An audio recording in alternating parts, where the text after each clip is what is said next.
Okay, back in the reading of Synchronicity.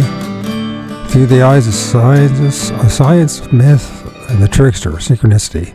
Alan Combs and Mark Holland with a new forward. I think it's the third edition. And we are still in the section Synchronicity and Science.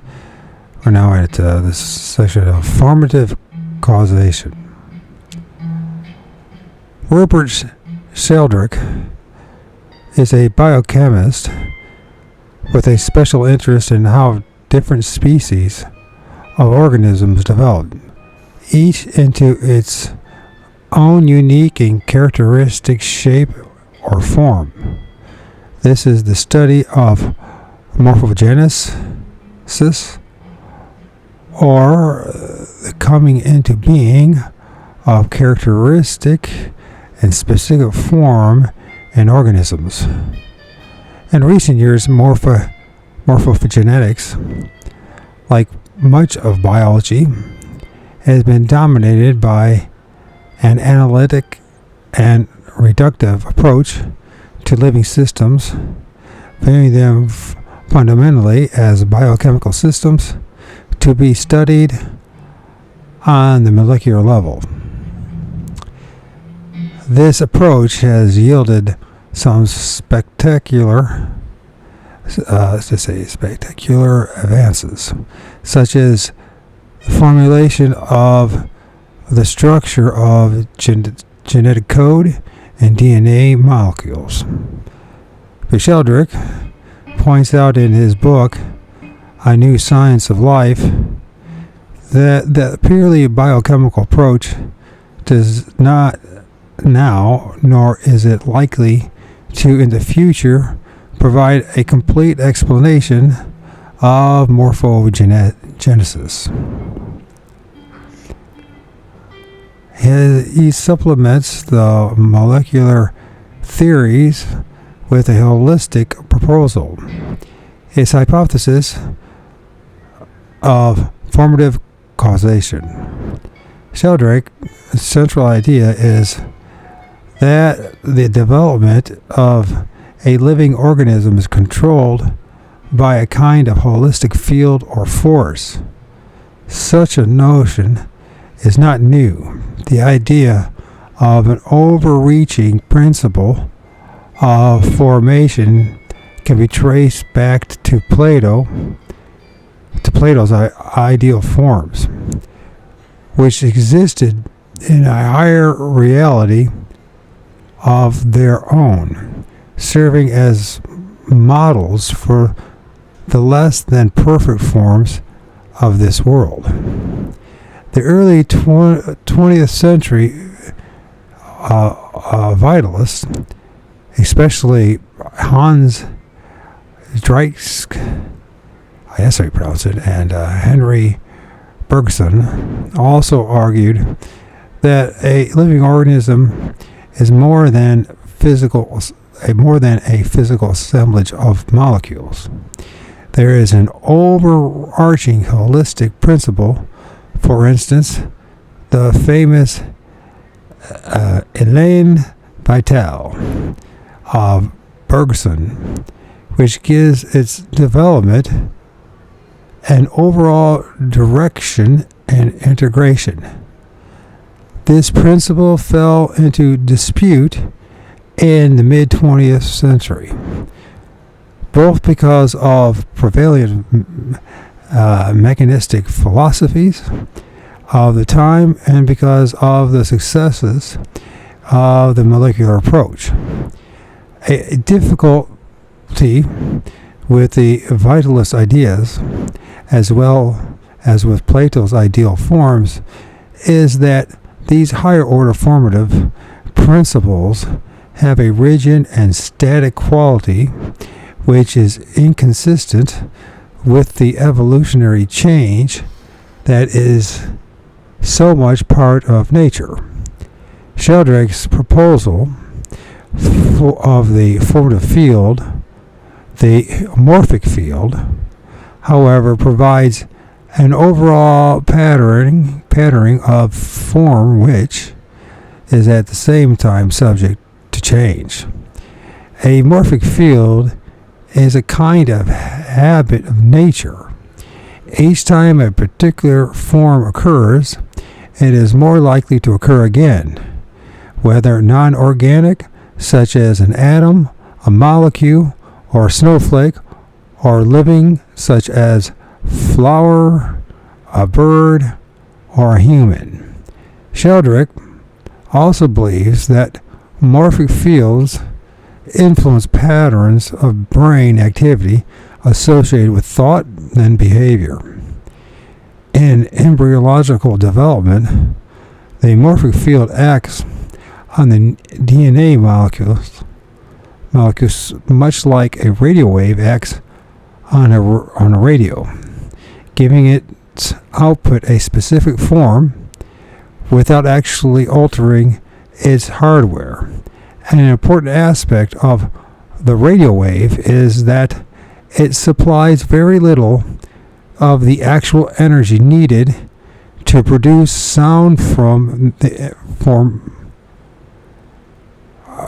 radio. From the radio. Rather, the wave supplies a minute amount of energy patterned in such a way as to guide and structure a final output that itself may involve considerable amounts of energy.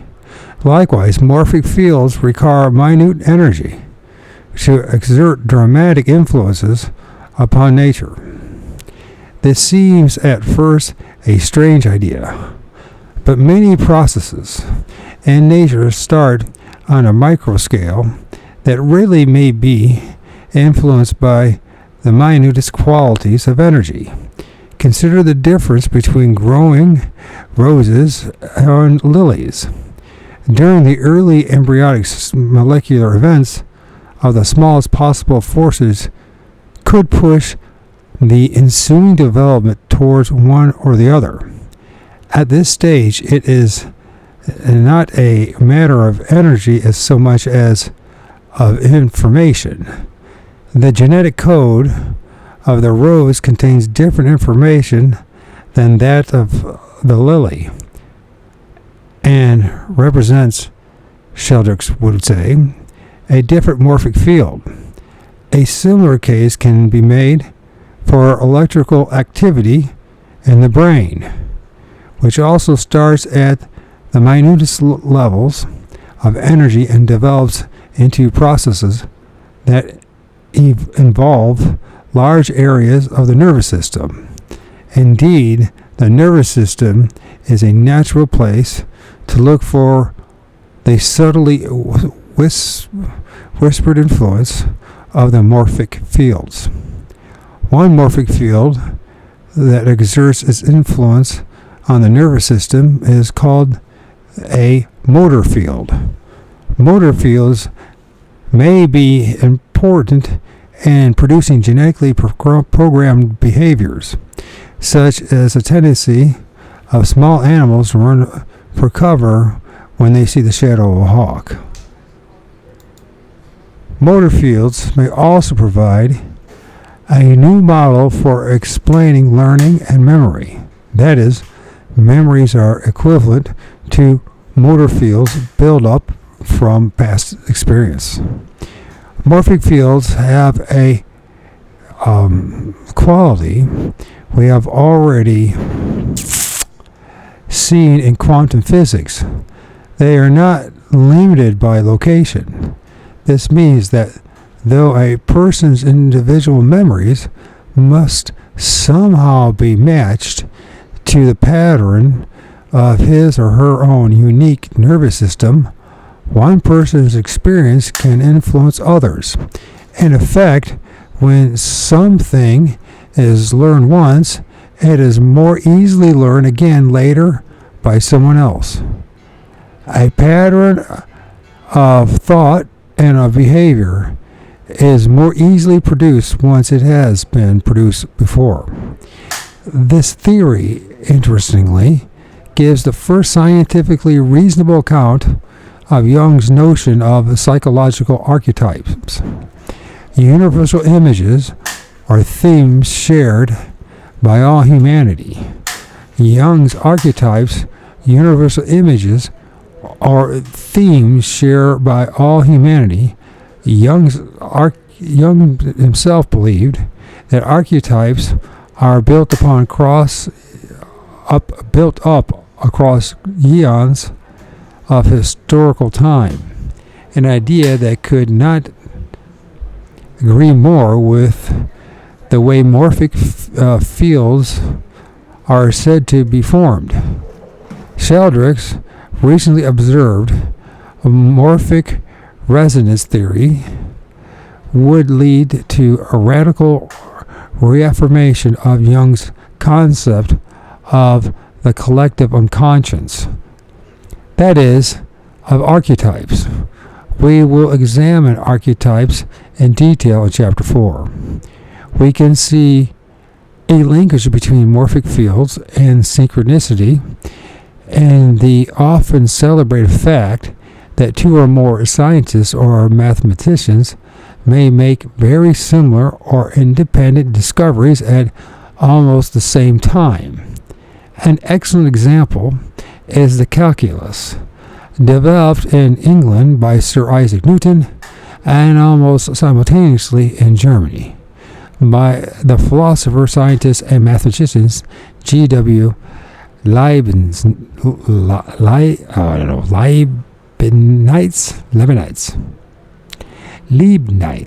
like that. Fuck if I know. Newton knew nothing of Leibniz's work, and in fact made do with a considerably more awkward mathematical format. It is Leibniz's form that is used today. Though Newton is usually given credit for the method, such coincidences are often attributed to cultural conditions. Everything was just right for the discovery. In many instances, this is without doubt true, but in some cases it seems less probable explanation. As we shall see further in the chapter as we discuss the independent publication in the same year of 3 theories, including Sheldrake's own, each of which postulates a tendency for patterns, once created, to produce themselves. Other examples of meaningful coincidences, which we may explain by the existence of morphic fields, are more common but less dramatic. They include relatively frequent situations in which 2 or more persons are thinking or doing similar things at the same time, but with no knowledge of each other. For instance, you receive a call from a friend just when you are thinking of calling her. Both you were contemplating a conversation prior to the call, or you find yourself thinking of something just when a person nearby starts to talk about it, as if to spare you the trouble. In instance such as these, synchronicities may overlap with what we normally think of as telepathy. We will comment briefly on this connection further on. For the moment, though, let's return to our discussion of morphic fields and memory. Scientific evidence for the presence of morphic fields and memory is sparse but engaging. In the first quarter of this century, one of the founders of the American psychology, William McDonnell, at Harvard University, discovered a chance that untrained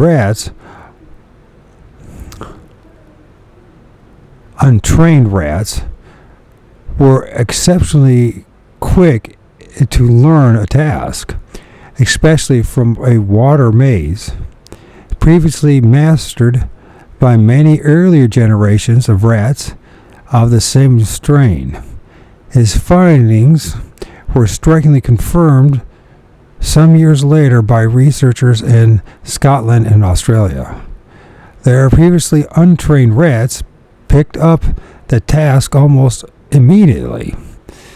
At about the same time, the great Russian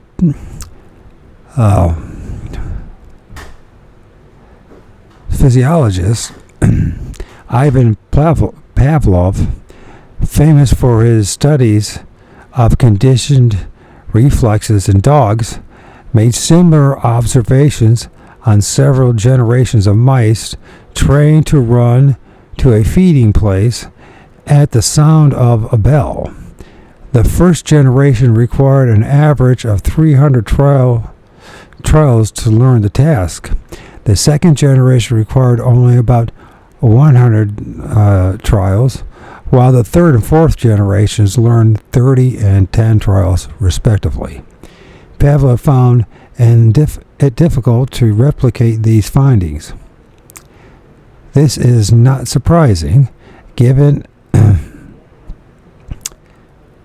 the hypothesis of morphic fields, because mice. It's interesting what I just read there. So he says Pavlov found it difficult to replicate these findings. This is not surprising given the hypothesis of morphic fields, because mice in later studies would benefit by the previous learning of those in the original study, as indeed was found by Scottish and Australian researchers who tried to replicate William McDougall's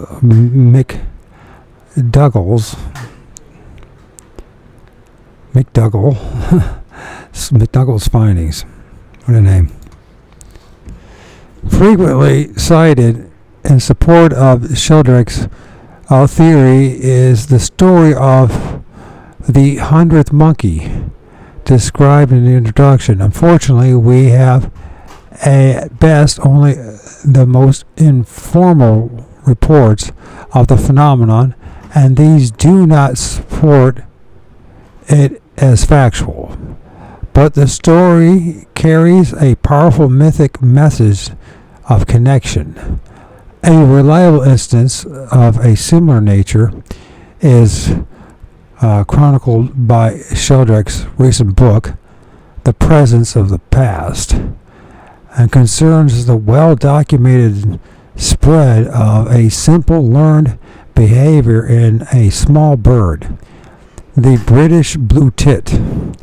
A small number of these birds eventually learn to open bottles of milk delivered to people's homes by pecking a small hole in the cap and tearing the foil back to drink the milk. They might drink as much as 2 inches of milk, and occasionally one was found drowned in the bottle. Did I say occasionally or on one occasion? What did I say? And occasionally one was found. Okay. There have been reports as well of blue tits following delivery trucks and breaking into bottles while the deliverer made deliveries. This activity was first reported in Southampton, England in 1921, and its spread was recorded as at regular intervals through 1947, when it could be seen in many locations in England, Scotland, and Ireland, as well as in Holland, Denmark, and Sweden. While the conventional explanation is possible along the lines of simple imitation, certain facts argue in favor of the active role of morphic fields in the spread of this behavior.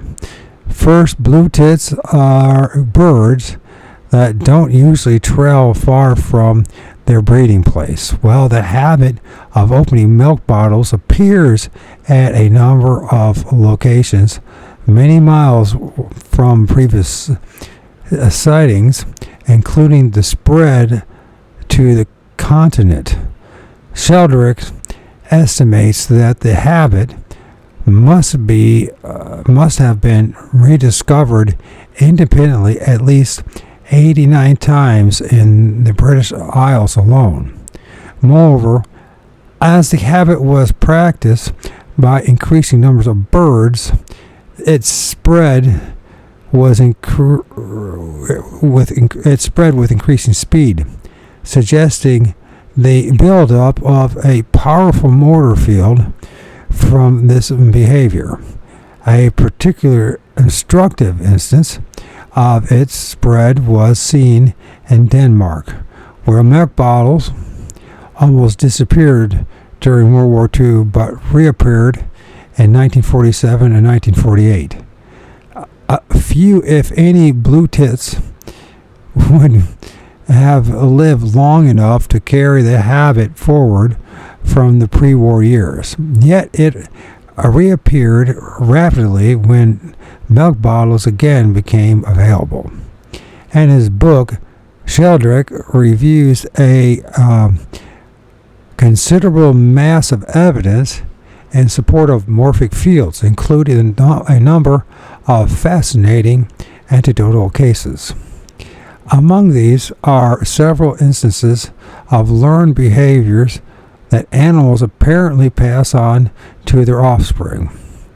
One such case, originally recorded by Charles Darwin, involved a mastiff that, due to mistreatment at the hands of a butcher, developed a strong dislike for butchers or butcher shops that carried through at least to the second generation of its offspring.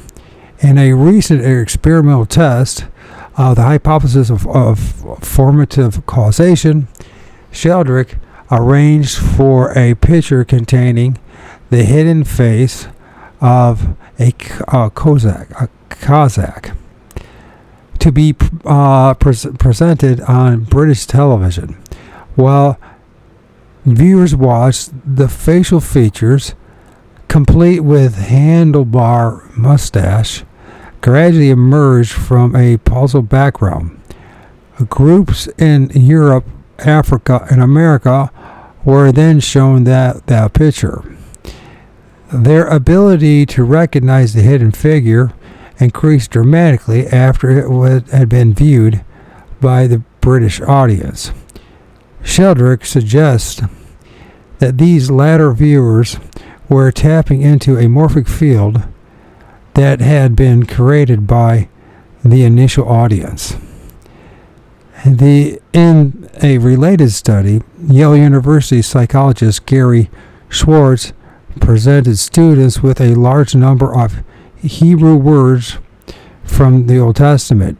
He presented some of the words as they normally printed and randomly scrambled the letters of others. Students who did not know Hebrew guessed at the meaning of the words, indicating their confidence in each guess.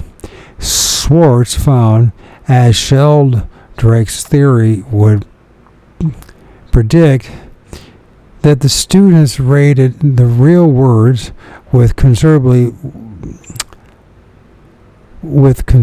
greater confidence than the ones that had been scrambled, though they did not accurately guess their meaning. Moreover, he found that confidence ratings were about twice as high for the words that occur frequently in the Old Testament compared to those that occur only rarely. The idea here is that the real words had in fact been learned by countless persons throughout history, forming strong morphic fields. The most frequently occurred words, of course, had been seen and read the greatest number of times. The possibility that the real words were simply more easily grasped was eliminated by the ratings of linguistic psychologists, who found the scrambled words to be as structurally sound as the real ones. Similar experiments have been carried out using Persian words and even Morse code. There is much in Sheldrake's theory that makes it compatible with Bohm's notion of the implicated order. Both Bohm and Sheldrake are holistic in their approach, and both theories assume non-locality. It is reasonable to think that Sheldrake's morphic fields as a feature of Bohm's implicated order. One of the authors of this book met Sheldrake in Bombay in the winter of 1982. He had not yet met Bohm, and Bohm met Bohm in Bombay. Sheldrake met Bohm in Bombay. Okay. He had not yet met Bohm and was less than eager to see his theory framed in the context of Bohm's holographic model. Sheldrake had not explored the model in depth and was concerned that it represented another form of mechanistic approach. Since then, he and Bohm have met and have discovered that they have much in common.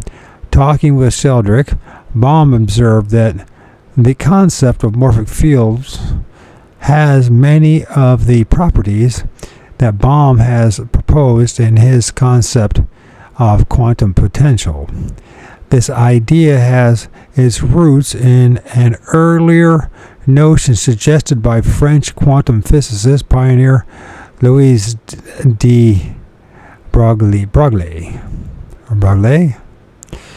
who in 1927 proposed that individual particles such as electrons are guided and directed by guide waves.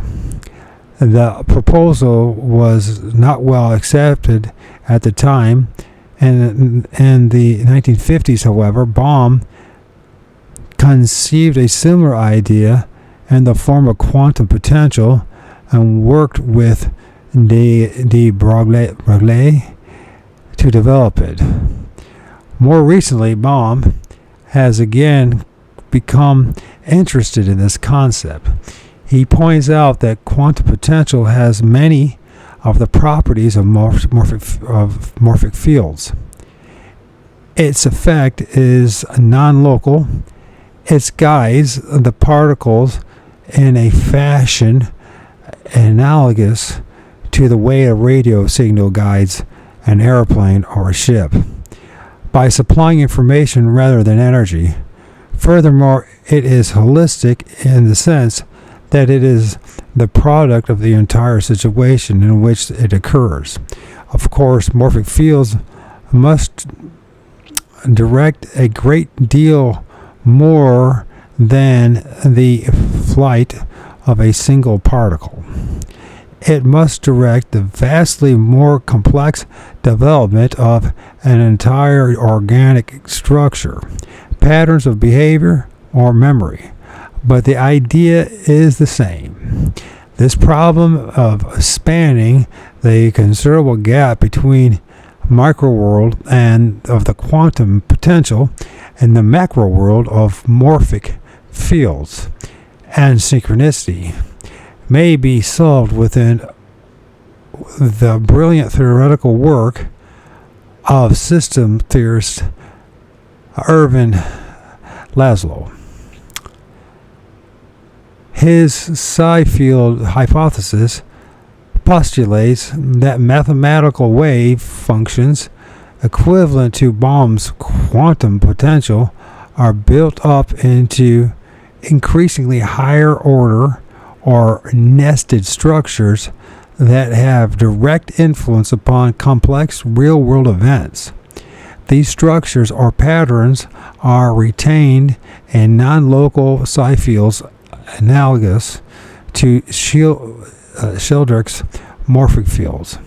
The two theories are not the same because the side field hypothesis deals explicitly at quantum level reality. Moreover, its main purpose is to explain a broad range of phenomena, especially certain aspects of organic evolution, which do not interest us here. However, Laszlo seems to have made deep inroads into the problem of translating micro-world events into macro-world events of everyday life. In doing so, he has postulated that patterns of events once created are not lost and are more likely to occur again.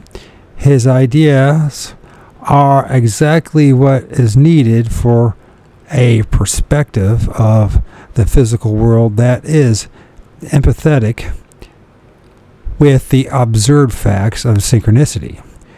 We are still confronted with the observation that synchronistic coincidences often are a great deal more than simple repetitions. Baum states that as the implicate order unfolds to manifest the moment-to-moment reality of the explicate order, new creative patterns tend to emerge. These patterns are expressions of a creative urge and the depths of implicate aspects of the cosmos. Such patterns have direct expression in the middle world of everyday life and are not limited by the constraints of locality. Examples include the creation of both biological life and of consciousness. In Baum's view, these do not occur simply as a result of unique happenstance in the history of the chemistry and geography of the earth. As creative expressions of the implicate order, they must occur widely throughout the cosmos. The notion that implicate patterns might find wide expression suggests the possibility of cosmic archetypes, patterns or forms that repeat throughout the explicate order. The explicate order. Explicate.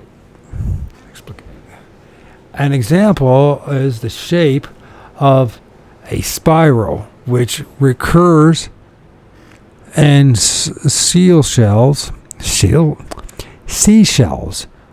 patterns of seeds and flowers, and spiral galaxies. In his latter years, Jung came to feel that archetypes transcend and incorporate both the mind and the physical cosmos.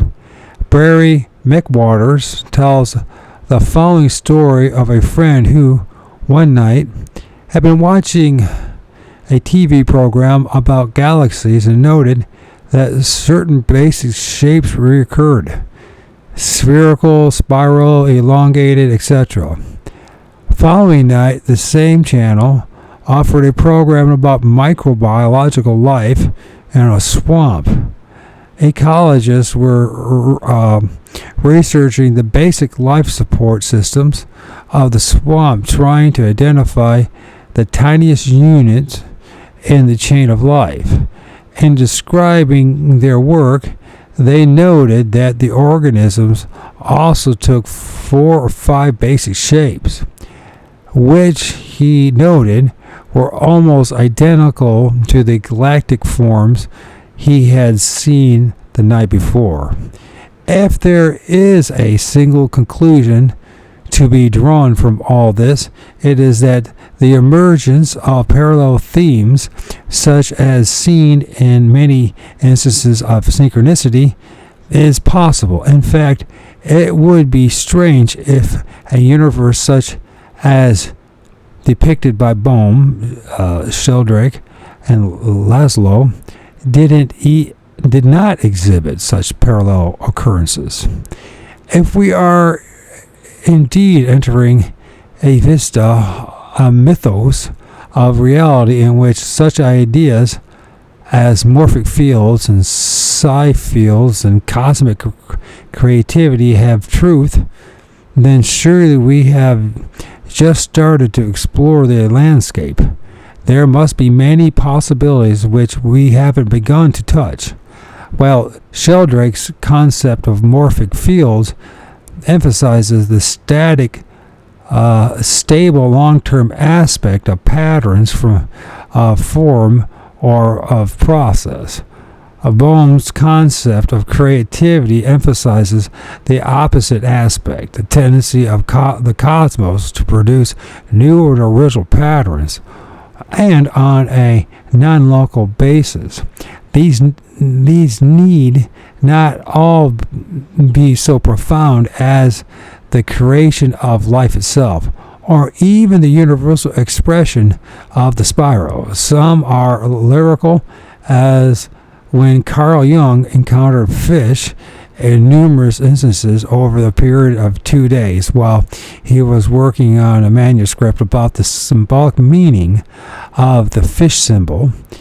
We will return to this story, where his thoughts of fish and their symbolic meanings somehow enfolded into the implicate order to unfold against various forms of fish, like the dream of the scarab unfolding again as a real beetle. Mythologist Joseph Campbell recounted a related instance involving the praying mantis. He was at his home at a 14th floor apartment in New York City while reading about the mantis, which plays the part of the hero in Bushman mythology. He sat near a rarely open window that faced the 6th Avenue. I was reading about the praying mantis, the hero, and suddenly felt an impulse to open the window. I opened the window and looked out on the right, and there was a praying mantis walking up the building. He was there right on the rim of my window. He was this big, showing the size, and looked at me. His face looked just like a bushman's face. This gave me the creeps. Here we are coming very close to one of the fundamental enigmas of synchronicity.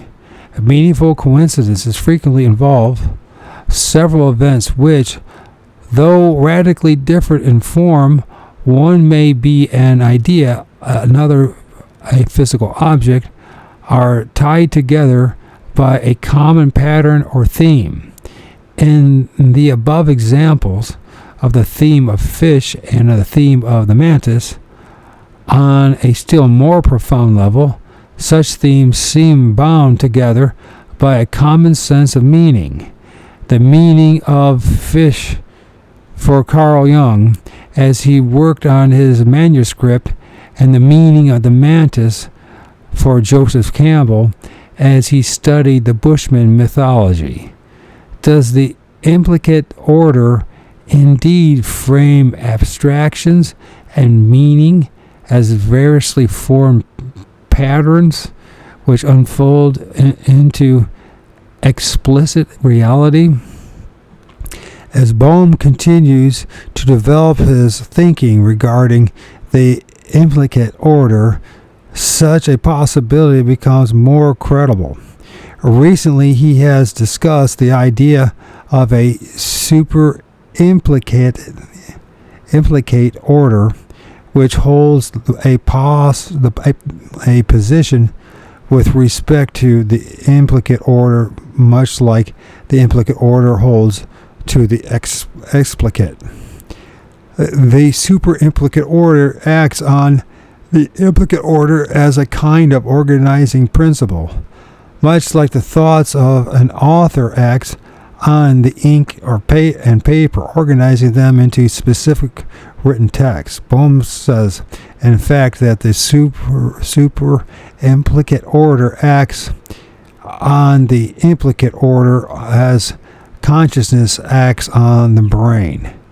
Consciousness supplies patterns of meaning and intelligence, or as Bauman says, significance. The superimplicate order is itself an expression of an even deeper implicate order, and on, as far as the mind can stretch. These deeper orders seem especially compatible with the idea that highly abstract and meaningful patterns and the patterns seen in synchronicity may exfoliate into the explicate order and a wealth of forms. These deeper orders portray a cosmic analog to the human unconscious. In the human mind, it is the unconscious that contains those powerful agents of potential for images or patterns, the Jungian archetypes. For instance, the Great Mother is one archetype that can express itself in many specific ways, as the goddess image depicts in archaic stone figurines, as an animal such as the bear, the rabbit, the cow, as places such as the plow field or a deep well, as a flower such as the rose. In the conscious mind, the mythic image of Great Mother takes on specific forms of specific situations. Something similar seems to be going on at the cosmic level, as in the reoccurring patterns of the spiral of galaxy, whirlpool, and seashells. Bowman's vision of the holographic cosmos transcends the traditional distinction between mind and matter, consciousness and physical events, and so it tells us something of the origin of the meaning and creativity in our own consciousness, as well as the objective universe without. They are the same. The deep well of superimplicate breaths breathes forth meaning which might rightly be termed mythic into the whole world of physical and mental reality. From these perspectives, there is no fundamental enigma in synchronicity, which so often juxtapositions meaning in the world of the mind with meaning in the world of objective events.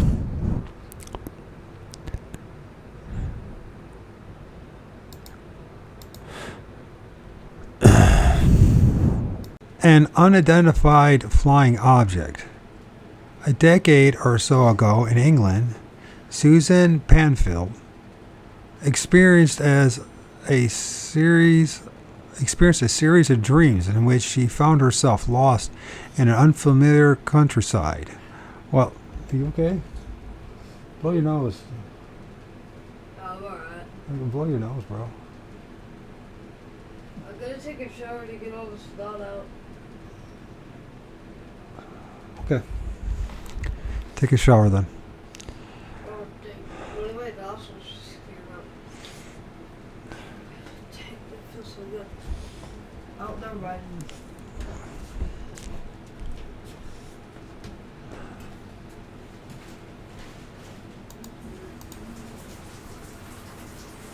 Well, there'll be a shower in the background. I live in Daddy's place. Mama has the ex, and she has the house and the cottage. I live in a dump. Anyways, let's try this again. An unidentified flying object. A decade or so ago, in England, Susan Panfield experienced a series of dreams in which she found herself lost in an unfamiliar countryside. I wonder if part of the problem might be not enough gain. Put a little more gain on to see if that helps. I can't seem to get the audio right, or the positioning of my mouth to this Yeti mic. Though I think once I figure it out, it's going to sound a hell of a lot better than previous the snowball mic. Anyways, let's get going with this. So this a decade or so ago in England, Susan Panfield experienced a series of dreams in which she found herself lost in an unfamiliar countryside. While she was trying to find her way, a huge bright saucer-shaped craft would appear above her in the sky. She would then mysteriously find herself on a particular stretch of road near home. This reoccurring dream persisted for several months. Driving home late one night, she attempted to take a shortcut and found herself lost in a maze of country lanes. Stopping at the top of a hill to read the signpost, she saw a huge bright saucer shape appear in the sky above her. Terrified, she drove towards the distant lights of the nearest town, and to her astonishment, she found herself on the same stretch of road she had been that she had seen in her dreams. The next day, the newspapers were full of reports of UFO sightings. This phenomenon, in which a dream episode matched what appears to be a real external event, has obvious synchronistic overtones. Its most instructive feature, however, lies in Panfield's interpretation. Before explaining this, we should say a bit more about Panfield, as she has a very unusual qualifications.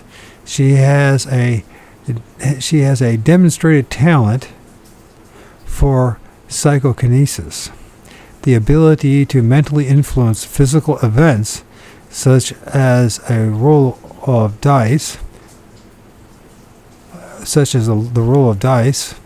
or the motion of a suspended mobile. When she does this, she feels that she is in fact choosing one of the several possible outcomes of which she is aware. There is the subjective sense of exploring possibilities rather than the way one might remember what one did yesterday, and the things one might have done in retrospect. I must emphasize here that I feel myself to be a part of these processes and not separate from them. I guess that's in quotes. From this sense of imaging, and choosing a possible outcome in the psychokinetic situation, Panfield develops the idea that thought forms have a certain power to bring external realities into existence. This does not mean that everything we think about is likely to come to true. As Panfield indicates, in the psychokinetic situation, she seems to choose from a variety of possible outcomes rather than forcefully to assert some entirely new possibility. The effectiveness of the thought in bringing about an actuality increases. However, with the number of times it is thought, as well as with the number of people who think it. Suppose, for instance, you dream that your upcoming flight to Kansas City crashes. According to Panfield, this doesn't mean that the plane will actually crash, though the possibility is increased by the fact of the dream. Suppose, however, that you cancel your reservation on account of the dream. This will further increase the chances of a crash, since your thoughts, you are focusing specifically on I must have read this right. This will further increase the chances of a crash, since your thoughts, you are focusing specifically on that possibility. Is that grammatically right? Anyways, from Panfield's point of view, many cases of precognition or knowing the future are not precognition at all, but the very conditions that bring about the events in question. The same might be said for instances of synchronicity, in which a thought is followed by the concrete appearance of the object of the thought. The appearance of the beetle at Young's window was just such an instance. Panfield relates a synchronistic event of this sort. Once during an afternoon nap, which included a dozy dream about pigeons, a pigeon smashed through a plate glass window just feet from where I lay. That'd be in quotes, okay. Dame Rebecca West reported a similar case to Koistler. Koistler.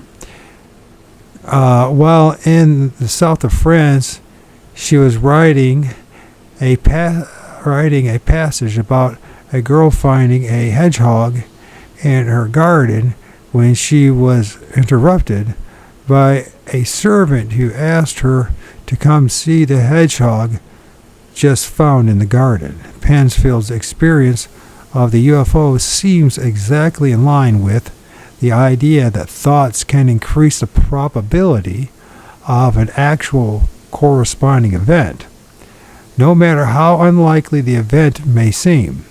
Her repeated dreams and subsequent concerns regarding the appearance of a UFO over a particular stretch of a country road apparently manifest themselves as something real enough to be observed by many others. Her idea of synchronicity is consistent with Jung's notion of it as an outward manifestation of a process that also has an inner psychological component. Though, as we will see, in Jung's case, this always involved archetypes. Jung, in fact, took considerable interest in the UFO phenomena, regarding them as projections of an archetypical image of the Mandela, representing a completely developed personality. Panfield's explanation of the UFO is consistent also with our earlier discussion of the possible role of the implicate order in synchronicity. The notion that a present thought may unfold into the implicate order and unfold later as an external reality. Perhaps the process can also work the other way. An external event may unfold into the implicate order to emerge again as a thought or idea. This could account for a common instance of synchronicity in which we find ourselves thinking of someone, perhaps an old friend, only to find that he has already mailed a letter to us at that instance, calling us on the phone, or at this instance calling us on the phone. Such speculation leads directly to the prospect of virtually all ESP phenomena. Telepathy, precognition, psychokinesis can be regarded as special instances of synchronicity. Cloister, in The Roots of the Conscience,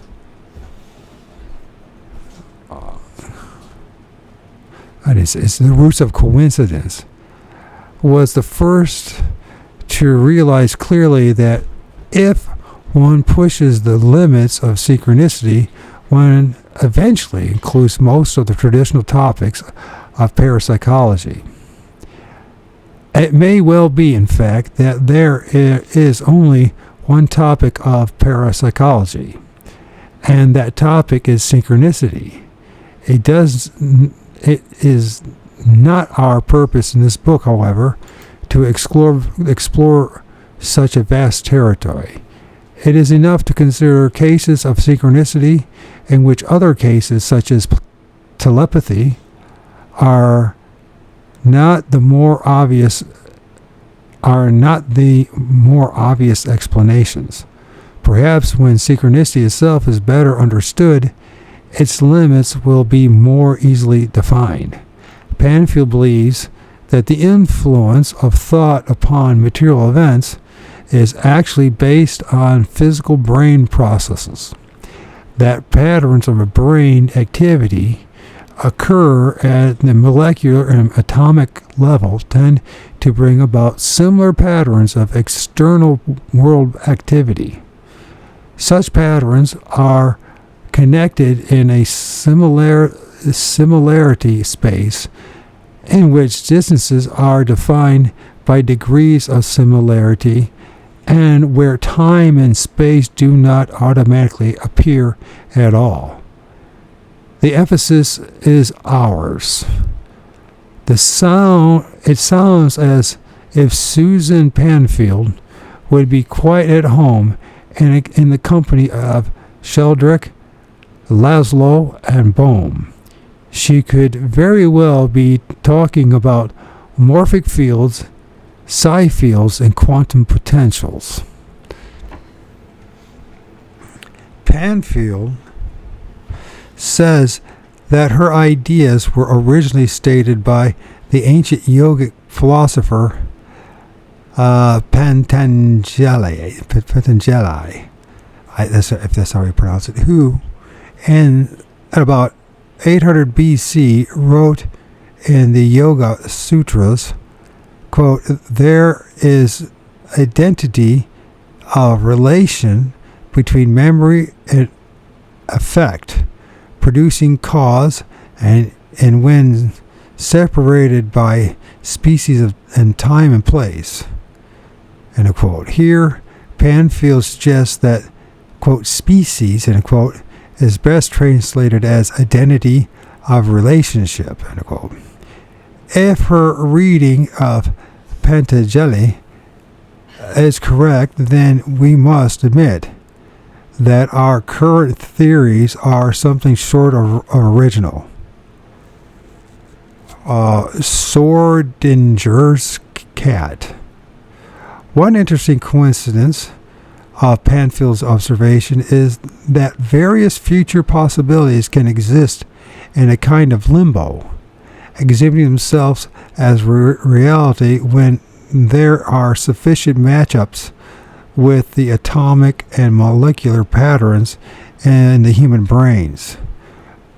When such patterns gain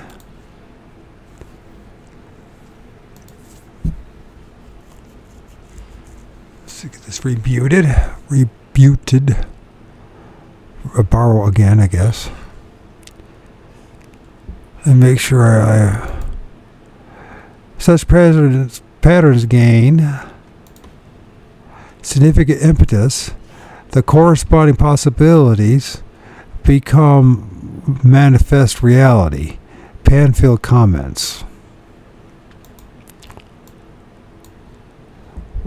One reads of biplanes being seen years before the first airplane were invented.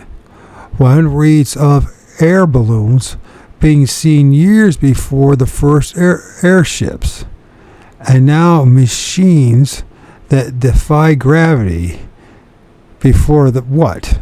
I believe the thoughts each one of us considers private and our own are influencing through their components what we come to accept as reality of the world we live in.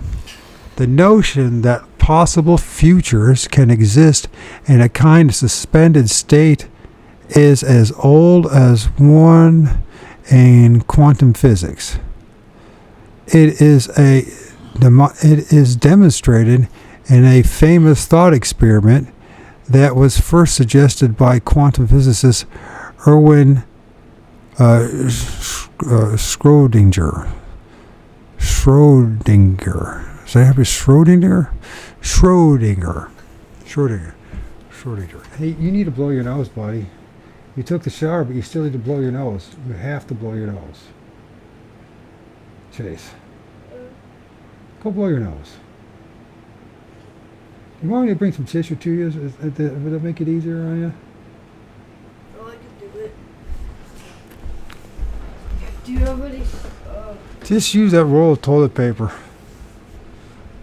Just unhook the thing and take it with you.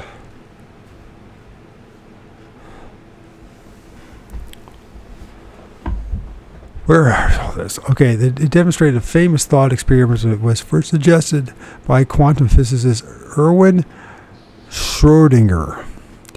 In this experiment, a cat, commonly referred to as Schrödinger's cat, is placed in a totally sealed box with no windows. The box also contains a device which, if triggered, will kill the cat. This could be, say, a canister of poison gas set to release on cue. A single particle. I'm going to. No, stay here and I'm going to reach you. Do you want to hear me sniffling all day? Yeah, I want you to be around me. Just you blow your nose. Just take the tissue with you. I don't want you to just be listening to the computer all day long.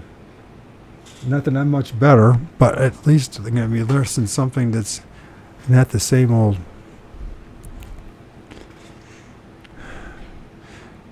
Just get some tissue so that you don't get that stuff all over my stuff, okay? Your snot all over my stuff.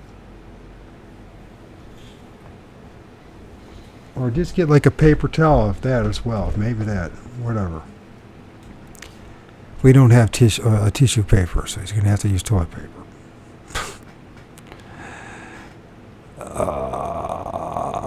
We were talking about Schrödinger's cat. And a single particle, say electron, is injected into the box through a tiny hole. Depending upon the action of the electron, the probabilistic affair, the device may or may not be triggered. The question is, prior to opening the box, making an observation, is the cat dead or alive? The obvious answer is that though we don't not yet know, one or the other of the two possible outcomes is already true. The cat is alive or it is dead. An alternative interpretation from the quantum perspective is that the cat is neither, but that both possibilities exist side by side until the box is opened and then one or the other of them will become manifest. An early different interpretation offered by Hugh Everett and John Wheeler in 1957 is that at the moment the box is open, the universe splits in two, creating one universe Hey, Dad. in which Stuffy medicine I do. Take some more of that. won't go away. Wait, my stuffy does.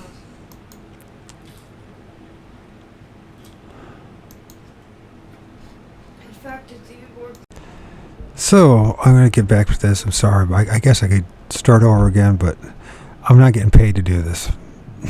I'm doing this for my own health. So I hope you understand when you hear me, if you do listen to any of this, the reasons why I'm doing it.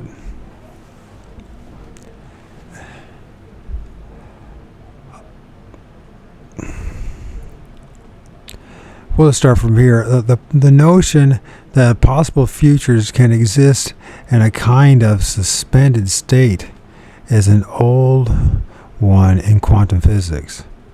It is demonstrated in a famous thought experiment that was first suggested by quantum physicist Erwin Schrödinger.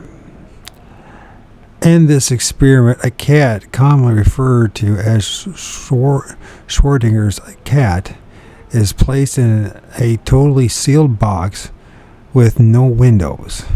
The box also contains a device which, if triggered, will kill the cat. This could be, say, a canister of poison gas set to release on cue. A single particle, say electron, is injected into the box through a tiny hole. Depending upon the action of the electron, the probabilistic affair, a device may or may not be triggered. The question is, prior to opening the box, making an observation, is the cat dead or alive? The obvious answer is that though we do not yet know, one of the two is possible outcomes is already true. The cat is alive or it is dead. An alternative interpretation from the quantum perspective is that the cat is neither, but that both possibilities exist side by side until the box is open. Then one or the other of them will become manifest. An entirely different interpretation offered by Hugh Everett and John Wheeler in 1957 is that at the moment the box is open, the universe splits in two, creating one universe in which the cat lives and one in... Okay, buddy. And one in which is dead. This is the many worlds interpretation. Its implication is that the cosmos is constantly dividing into an infinity of branches, each continuing to unfold its own history in parallel with the others. Something akin was described in 1937 by Olaf Stapledon and Starmaker. In one inconceivably complex cosmos, wherever a creature was faced with several possible courses of action, it took them all, thereby creating many distinct temporal dimensions and distinct histories of the cosmos. Since in every evolutionary sequence of the cosmos there were very many creatures, and each was constantly faced with many possible courses. The combinations of all their courses were innumerable, an infinity of distinct universes unfolding from every moment of every temporal sequence in this cosmos. Penfield presents us with a vision of the future consistent with the idea that possible futures exist in a limbo state, like Schrodinger's cat, until just one of them is actually selected. The awesome alternative is that we may occasionally snatch glimpses of many possible futures, each to exfoliate in its own historical reality. Such ideas are even stranger than quantum theory, because at least in the latter, the possibility of actually viewing potential or alternative realities is specifically forbidden. Simultaneous hypnosis. Okay. It is perhaps a synchronistic circumstance that in 1981, three hypotheses, each postulating a tendency of patterns once created to reproduce themselves on a non-local basis, were published independently. Two of these we have seen, those of Sheldrake's and Penfield. The third is that of Arthur Chester. Chester's hypothesis was proposed to explain certain effects commonly observed in experiments and parapsychology. It also has direct application to synchronicity. Like Penfield, Chester proposes that patterns of matter tend to reproduce themselves, and that thoughts are such patterns represented in the physical matter of the brain. His approach differs from Penfield's in that he stresses the tendency of such patterns to assert themselves, not in external manifest realities, but in the creation of similar brain states at other times in other places. One interesting aspect of Chester's theory is that it includes not only the idea of non-locality, but also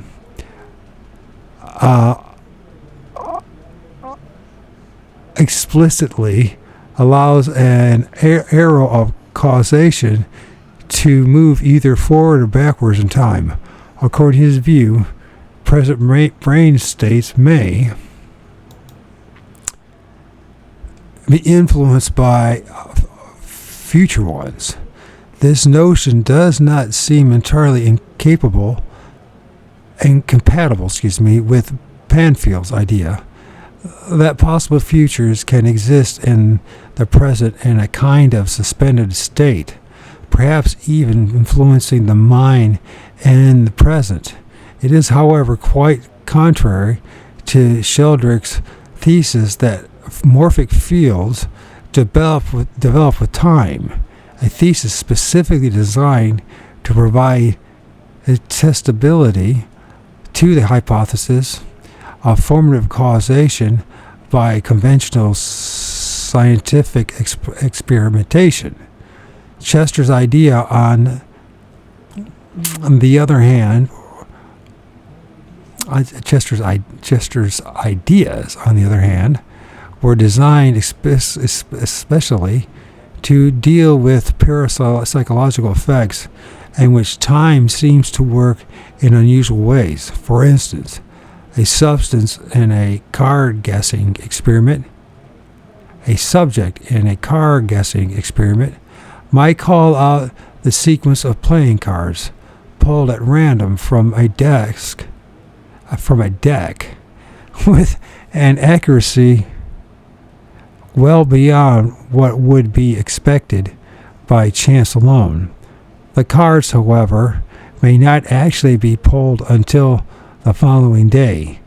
This disregard for the normal temporal order of things is all too common in extrasensory perception experiments.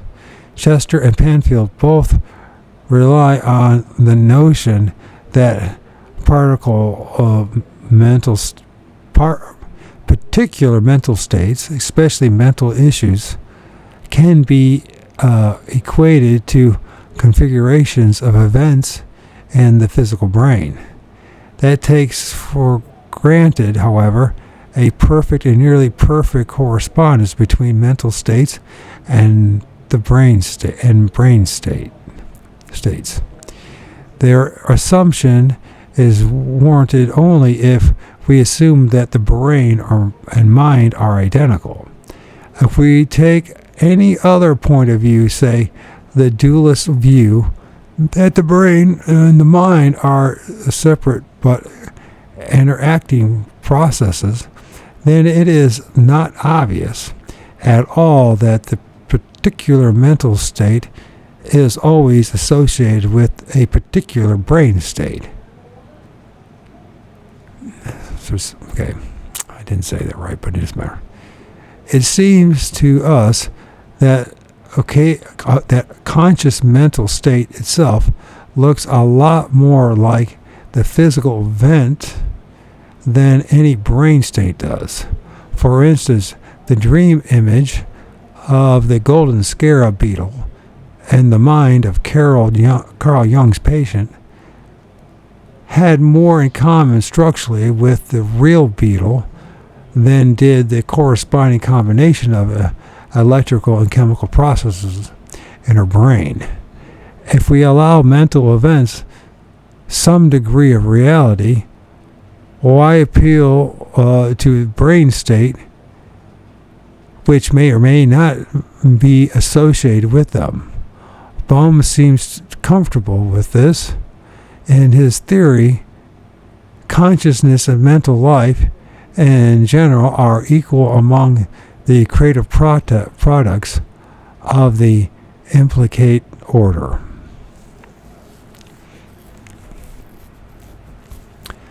Levels within levels. The omega point. The experiment of synchronicity, the experience of synchronicity, gives us the sense of being on the receiving end or downstream side of a much greater process, a process that has not only breadth but also a vertical, a volume, a dimension. The breadth is the size of the process in terms of the numbers of persons and events it touches. The dimension of value is the experience subjectively as a sense of meaning, purpose, and wonder. In Jung's terms, numinosity. The idea that the cosmos has a vertical structure as well as a lateral one is historically very old. Aside from visions of higher realms such as the dwelling place of gods and departed souls, in certain instances, such vertical structures interact directly with the physical world of the living. We have already seen, for example, Plato's higher realm of perfect forms operate in a fashion of somewhat similar to Sheldrake's morphic fields, to give form to the less than perfect objects of this world. Moreover, it defines the essence of things. A horse, for instance, can easily be recognized as a horse and not, say, a huge dog or a humpless camel. Not because all horses are alike, but because all horses take their basic form from the perfect horse of the higher realm. We have precisely touched upon the medieval notion of sympathies between the higher spheres and the earthly world of human affairs. These gave a sense of connection with higher dimensions of the cosmos entirely unknown to modern man. Perhaps the most ambitious effort in recent times to visualize a world structure with a clearly vertical dimension and one that has meaning for synchronicity was the work of Pierre Teilhard de Chardin, a Roman Catholic priest of the Jesuit order. Red flag, red flag, red flag. Teilhard de Chardin first achieved prominence as a physical anthropologist for his contributions to the understanding of human evolution. In his remarkable, brilliant mind, the budding of the spiritual and indeed mystical consciousness is the presence of the rational search for the evolutionary origins of mankind resulted in a most dramatic vision of our place in the natural cosmos. Teilhard de Chardin did much of his work in the 1930s and 40s. Science was still very much under the sway of the old mechanistic worldview, despite the fact that quantum physics had been postulated several decades earlier. It is a remarkable credit to his genius that he was able to stay largely within this worldview and nevertheless create a truly humanistic and indeed transcendent image of mankind's place in the cosmic order. Something needed to be added to the mechanistic model to allow the unfolding of a vertical dimension in nature. There's something Teilhard de Chardin termed radical energy, a type of energy inherent in matter which draws it towards ever greater complexity and centricity. In other words, forwards.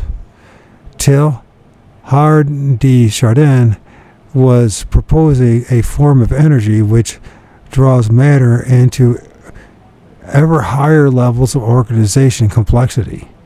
A theory of this nature was revolutionary because the energy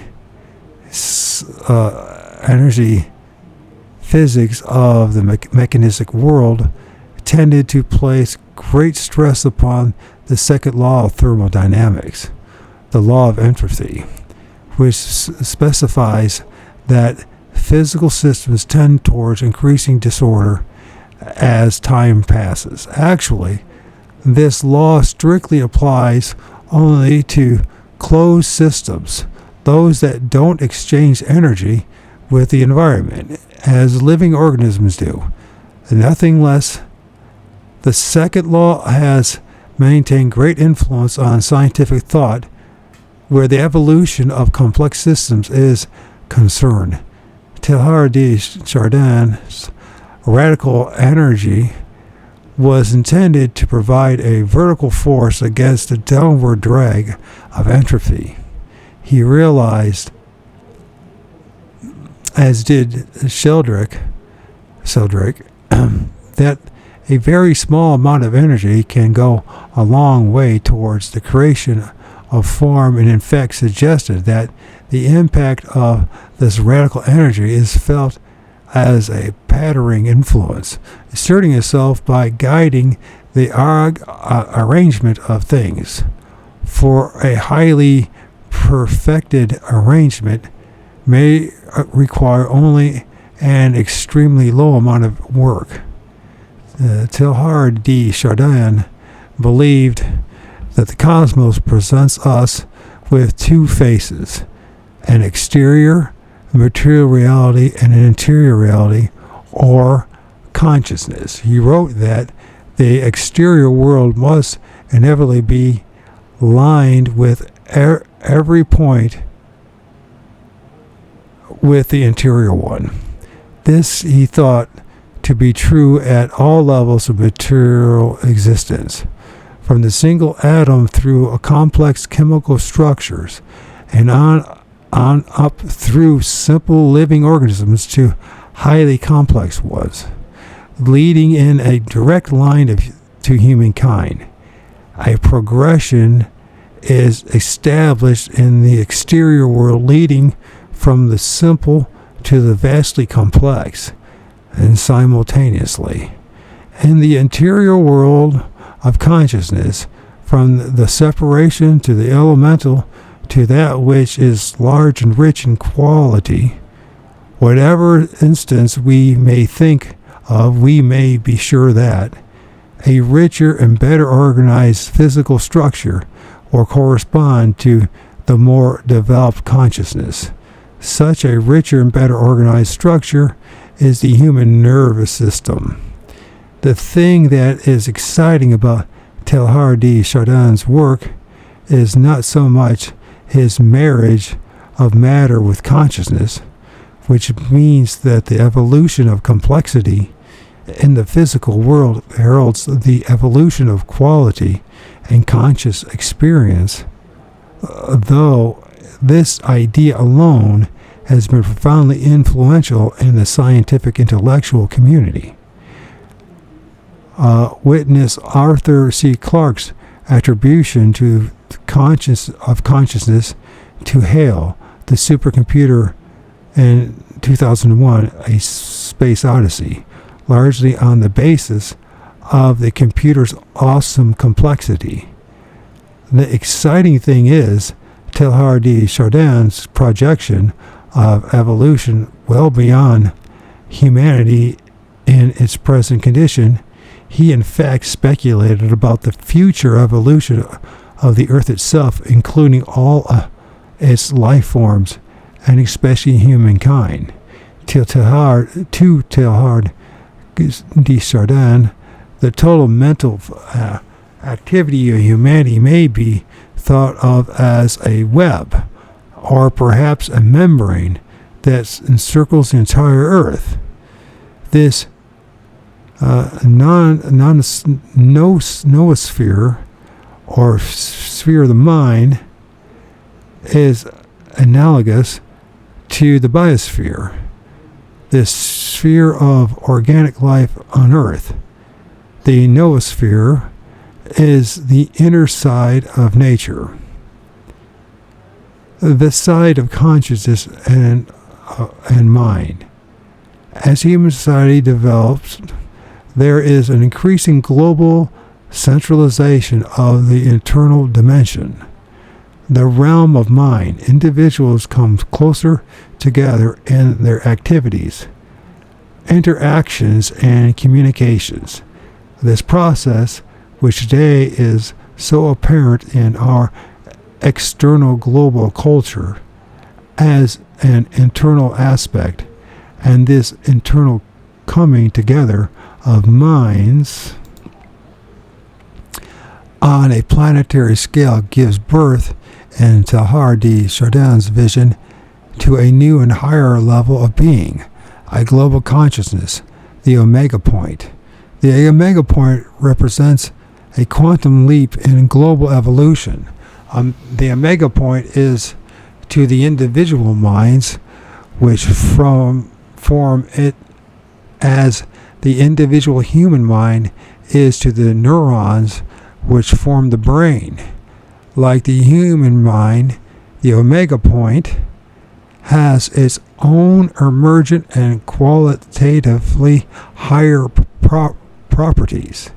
It has a transcendent mystical dimension, and at the same time it unifies and centralizes the activities of its constituent minds in a fashion not unlike that in which the activity of the individual human mind draws together and centralizes the activities of the nerve cells of the brain. This process occurs not through loss of individuality, but through a mutual enfolding of the most personal inwardness of each individual with other individuals.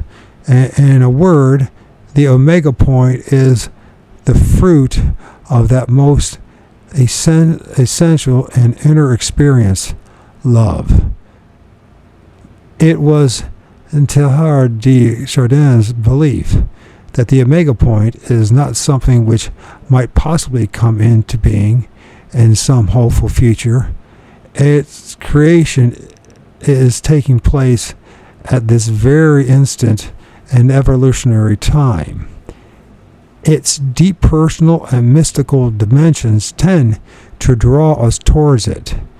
Its organizing influence is already felt as a presence in the world. It does not require great imagination to wonder just how the omega point can serve as a focus of organization and coordination of processes, both physical and mental. Throughout its global presence, some further principle of organization seems needed. Ira Progoff, one of Carl Jung's most accomplished students of synchronicity, suggests that something is missing in the way Teilhard de Chardin conceptualizes the organization of non-spheres activity with regards to higher levels of evolution. In the first chapter of Jung's Synchronicity in Human Destiny, Progoff suggests that synchronicity fills the bill very well. Here we have the perspective on the synchronicity as a direct manifestation of a higher reality, the organizing presence of the omega point. It represents a bridge to a higher, more luminous level of being. In later chapters, we will see that Jung, in his own way, also saw synchronicity as the manifestation of higher principles.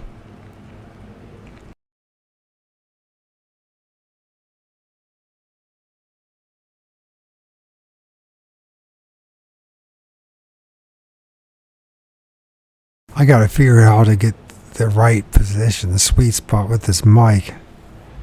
Self-organizing systems. In 1977, the Nobel Prize in Chemistry was awarded to Ilya. I can't sure if there's an I. I guess it's Ilya Prigogine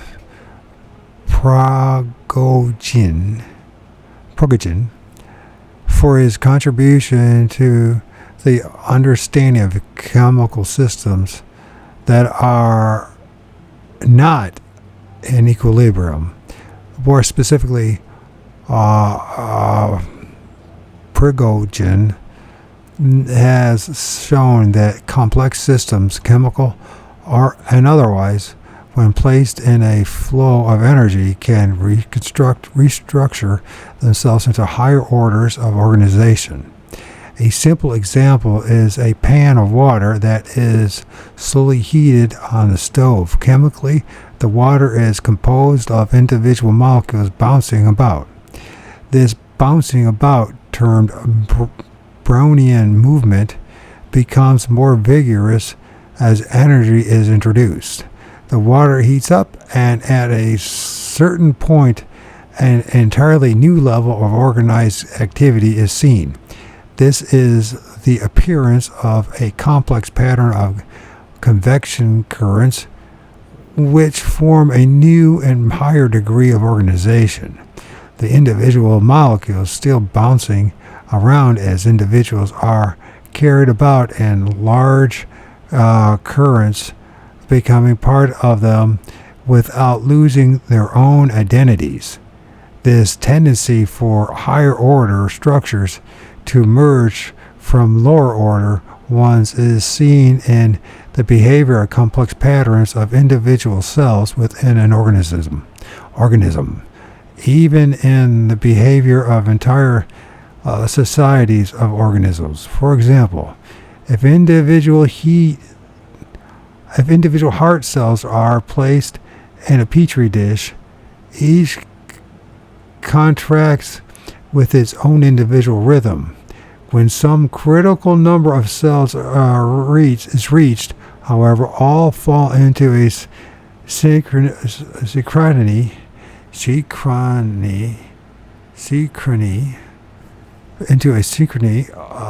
which is characteristic of the normal acts of the heat. Likewise, a few ants placed in a sand pile wander about aimlessly, apparently oblivious of each other.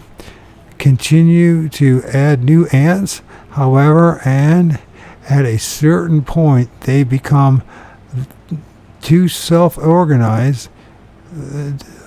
begin to self-organize into a working society, each assuming its particular role in a larger structure. These ideas are discussed in detail by Eric Jansik in the Self-Organizing Universe.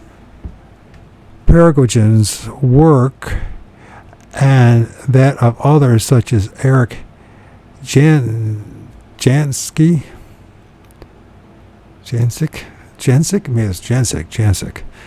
embodies Teilhard de Chardin's earlier groundbreaking thought.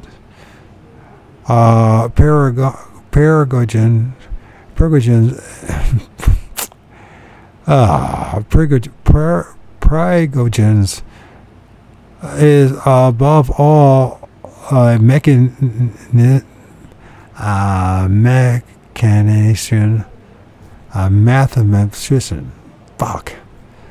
Peregogin is above all a mathematician,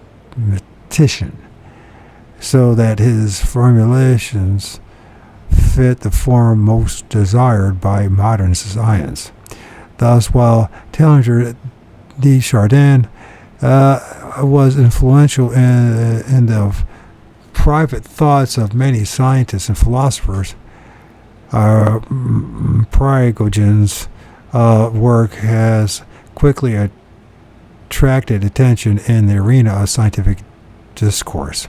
It is not apparent that the ultimate fruit of Peregogin's labor will have the transcendent qualities of the omega point. Indeed, the highest level of organization and Peregogin's universe remains to be explored. What is clear from Peregogin's work, however, is that the cosmos must be viewed as many-tiered, with vast planes of organized vertically in a grand array. With vast planes organized vertically in a grand array. Each level of the life of individual cells of the human body, for example, is a self-contained existence. Such cells, however, form the building blocks of a community of organisms, the heart, the liver, and so on. Each of these has a life of its own, while as a group they form the basis of a greater whole, the human body. The result is this total structure is an entirely new emergent property called mind.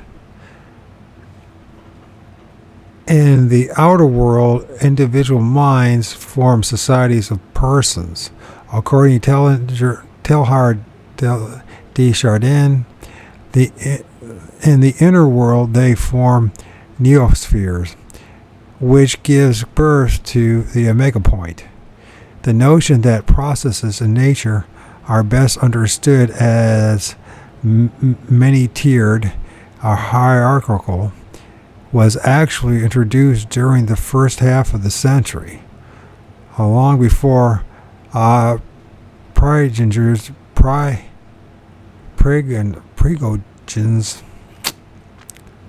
how do you pronounce the fucker's name? Prigogins' work was published.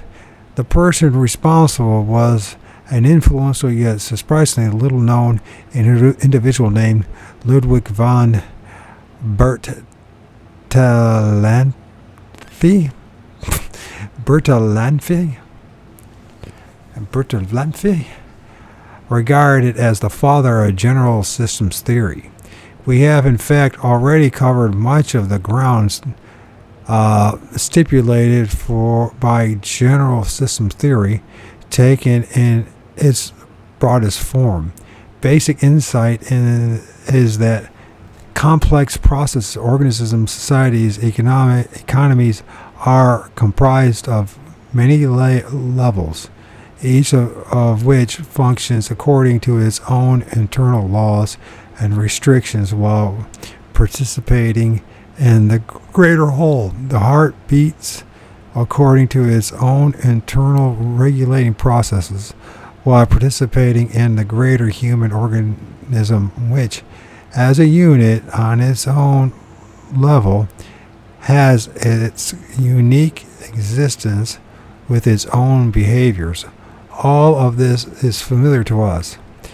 What Prigogins added to von Bertalanffy's vision was the idea of a thrust in the very essence of matter to evolve new and higher levels of organization and unity. The possibility that synchronicity may be an emergent property of the higher level of physical or mental organization is exactly what Ira, so there's Ira, and it was spelled differently in that one. It had an I-L.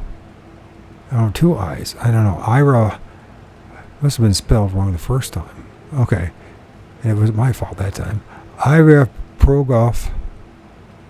Oh, that's different. Iron Prof is completely different. Okay, Ira Progoff was suggesting when he postulated that a new emergent principle of organization was needed in the omega point. System theorist Eric Jancic actually suggested quite independently to Progoff that synchronicity may be a principle that evolves out of the highest levels of cosmic organization.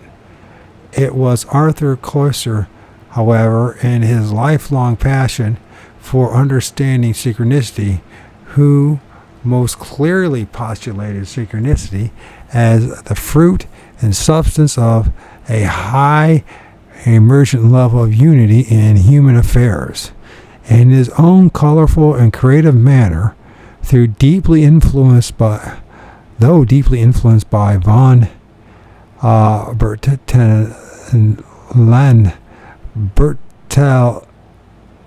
I don't know how to pronounce this guy's name. Bertalanffy, Cloister built a unique conceptual system around the unit he called the holon, from hollow, whole. Cloister conceived of a holon as both a subunit and a great system and a complete entity in of itself. The holon exhibits the quality of anatomy, while at the same time functioning as part of a large whole. Now all of this seems quite familiar, but the unique emphasis is the concept of the holon is its self-assertive tendency. The living organism and the body social are not assemblies of elementary bits. They are multi-leveled, hierarchical, organized systems of subwholes containing subwholes of lower order, like Chinese boxes. These subwholes, or holons, as I have proposed, to call them, are Janus-faced entities. Janus-faced entities, really, which display both the independent properties of wholes and the dependent properties of parts. Cloister believed that synchronicity springs from the highest integrative potential on the human level. Thus, by regarding the integrative tendency as a universal principle which includes a causal phenomena, the picture becomes greatly simplified, even if still beyond the grasp of understanding.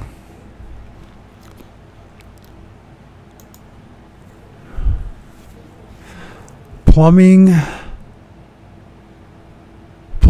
the hollow movement. Bohm states that the sequence of orders, explicate order and implicate order, superimplicate order, and even deeper orders, do not represent hierarchy. In one sense, we can understand what he means. It would be entirely wrong to imagine these various orders in any literal way as planes of reality, stacked one on top of another. Bohm wants to be very clear that each level totally penetrates the other levels. There is only one reality. But in another compelling sense, Bohm's model, in fact, does describe a hierarchical structure. The explicate order the explicate order that we experience daily constantly unfolds from the implicate order. This in turn unfolds in a similar flowing motion from the superimplicate order, and so on. Each level of this manifold fabric of orders is simply another aspect of reality. More than one author has speculated that during moments of unusual penetration, we may actually look into the implicate process, sensing information that is not available in the explicate order. Psychologist and futurist David Loy refers to this as the ability of the mind to range in the implicate order. At these times of conscious mind taps into the timeless well of the cosmic fabric. We might imagine this as the basis for certain extrasensory experiences that are not bound by a location and space and time. Most reliable form of ESP, for instance, is remote viewing, in which a person in the laboratory is asked to imagine what someone else is seeing. The other person can be anywhere in the world. Is this done by ranging in the implicate order? A less dramatic but more important process that may involve ranging in the implicate order is intuition. As Goldberg points out in The Intuitive Edge, certain instances in intuition seem to penetrate beneath the visible reality of the explicate order. Intuition can involve a sense of contact with a more sure-footed but ironically ineffable reality from which one perceives and acts with a precision and confidence completely unaware by the explicit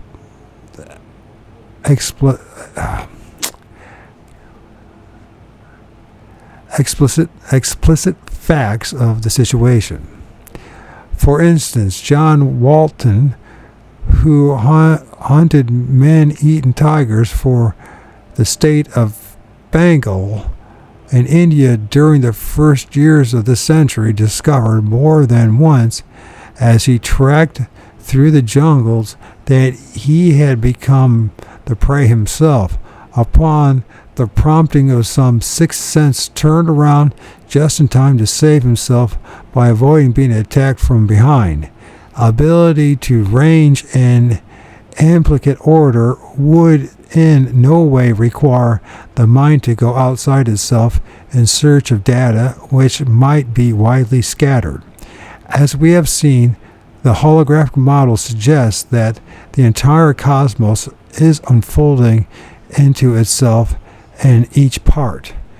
The founding text of Chan Zen Buddhism, I guess I should pronounce it, the platform text expresses this idea beautifully. Fundamentally, there is only one great ultimate, yet each of the myriad things has been endowed with it, and each in itself possesses the great ultimate in its entirety.